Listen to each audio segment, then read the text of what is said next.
Hello and welcome to a new episode on Sadhana World Foundation. As you know, we care about crafting young lives. We present stories drawn from the lessons in history and folk tales focused on moral values. We believe that these stories would help our young children and young adults grow into better and stronger human beings. In our past episodes, we have picked up topics on hard work, smart work, discipline, kindness, and so on.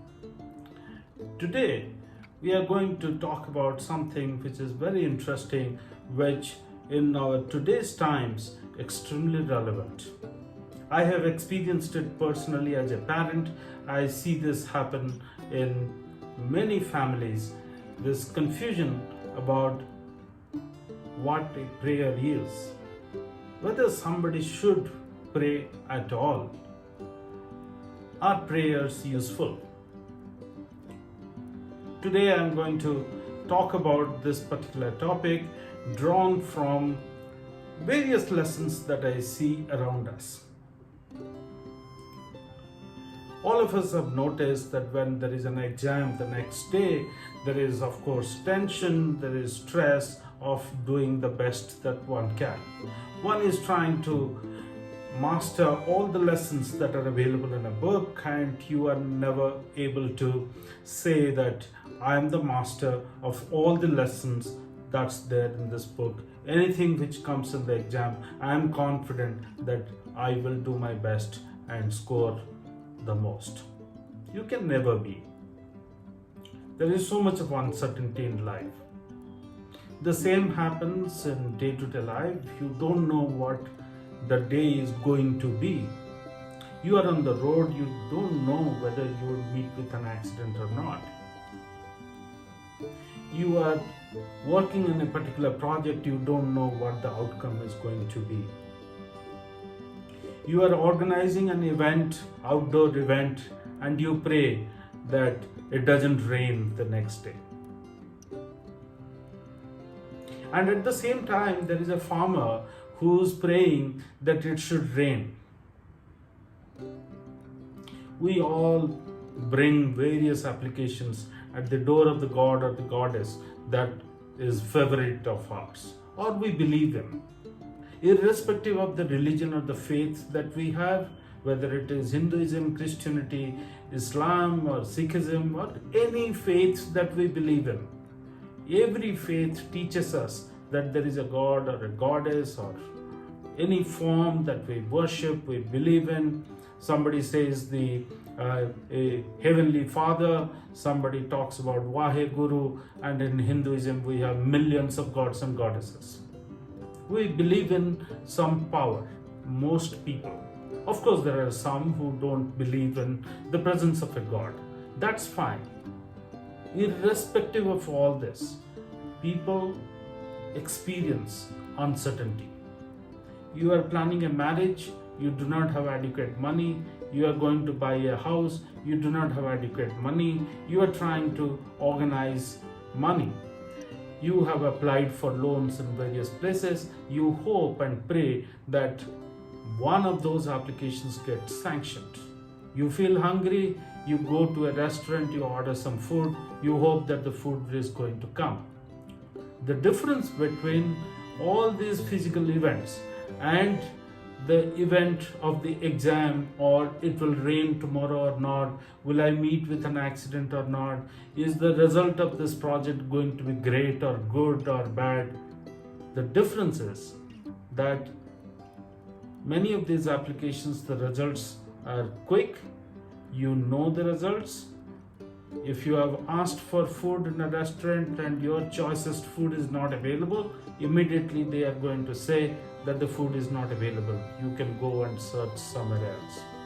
You have applied for a loan to a bank, and the bank could tell you in a few days that your application is going to be approved or not. However, when a child is born, you are trying to figure out what this child is going to be after 20 years, after 25 years, or after 15 years. It takes really long time. So that's the only difference, the difference of the time scale. And the uncertainty because of the time scale. So question is whether you should keep on wishing, keep on praying, whether you should spend the time, even if you are spending 5 minutes a day in praying for 15 years. Imagine how much of time that you are wasting of your life in praying. If you believe that there is some power who decides what's going to happen, anyway the result is known to someone else, not known to you, but whatever is going to happen, it will happen. So why should you spend time? That's one line of argument. Why should you spend time in praying? Maybe you can spend that time in enjoyment. Maybe you can spend that time helping someone who's in need of something, and you can give it. You can contribute something to the society for that 5 minutes. In a month, 5 minutes of prayer is 150 minutes. So maybe that 150 minutes you can dedicate to someone else's welfare. You could contribute that amount of time. Why should you waste the time in prayers? That's one line of argument.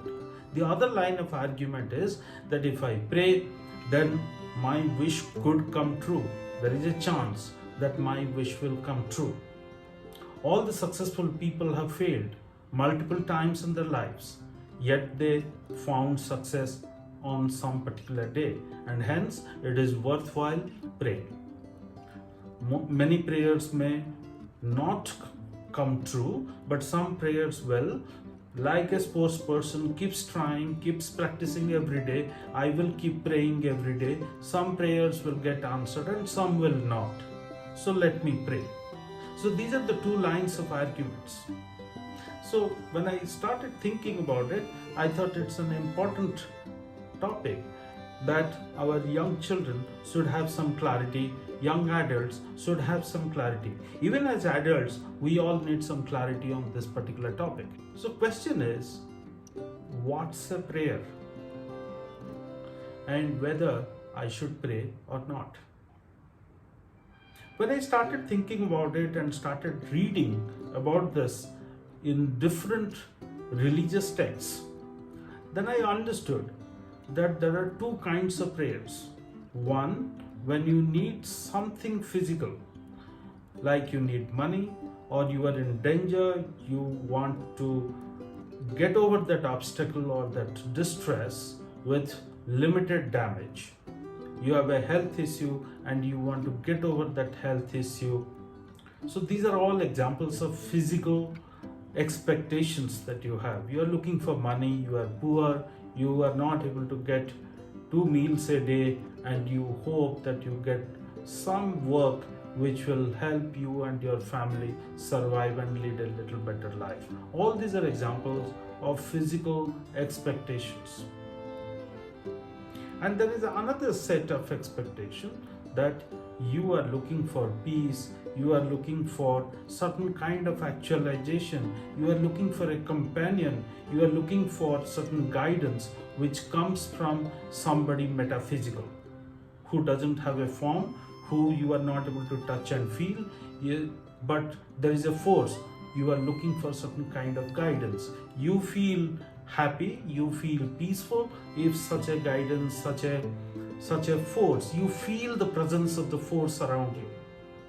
So that's not a physical expectation, that's a metaphysical expectation. In either of the two situations, you may decide to pray in any form that you want. However, the question is, are you wasting time in praying? It depends upon one's faith. If you believe that this prayer of expecting something physical is likely to turn the favors towards you, go ahead, do the prayers, because that possibly helps you in your mind. However, you do not have to follow that practice just because somebody else is doing. That's your personal choice. However, all of us know that success is determined by the quality of work that we do. The only control that we have is on the quality of work that I do. I do not know whether it's going to rain or not. I can just do my work. When there is a cricket match between India and another country, billions of people, billions of cricket lovers around the world are praying that our favorite team wins the game. If you believe in prayers, if you believe that there is some power, supreme power, who has the power to change the result in your favor, go ahead, do it. That's your choice. If you choose that time you want to invest in helping somebody, contributing to the society, or doing nothing, that's your choice. You go ahead, do it. However, the point is that if you define prayer as something which is about an introspection, which is about seeing yourself in a mirror, in the self-image, thinking about other people who are there to help you, telling them thank you, expressing your gratitude to the others. In your mind, thinking about how you can do it better. Something which helps you focus on the task better. In my mind, that's the prayer. You do not have to go to a place of worship for it. You do not have to form a particular ritual, follow a particular ritual that is prescribed in some text. I think that's the real power of the real prayer. Whether you believe in God or not, one must pray only in this way. That one creates some time for oneself. It can be 5 minutes, it can be 2 minutes, it can be half an hour or 1 hour.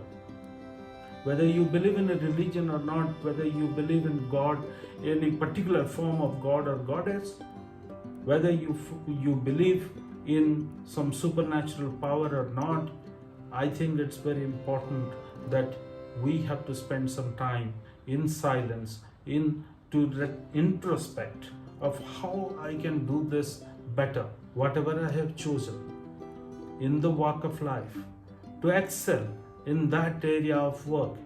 You could be a mathematician, a physicist, a psychologist, a historian, a tennis star, a cricket player, a musician, a dancer, an actor, a psychiatrist, or an electrician or a mechanic, doesn't matter. In your own area of work, in order to excel, you need some time to thank mentally for the people who are helping you, the forces which are helping you succeed in life, and the opportunities that lie before you so that you can do your best.